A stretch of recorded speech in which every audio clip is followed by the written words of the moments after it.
Isa sa mga pinakagusto ko tuwing buwan ng wika, ang pagkakataon na mas naipapakita natin kung gaano kaganda at kayaman ang ating sariling kultura at wika. Kaya naman ngayong buwan ng wika, hinahamon ko ang aking sarili na magtagalog lamang sa video na ito.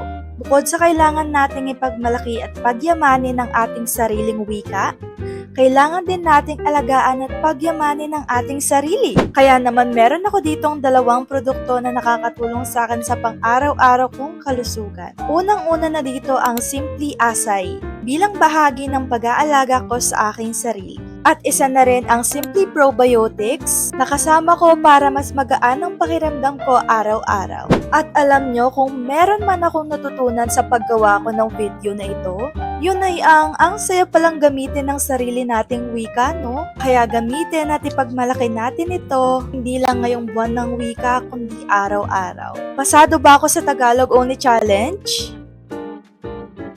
Supplements? Simple lang!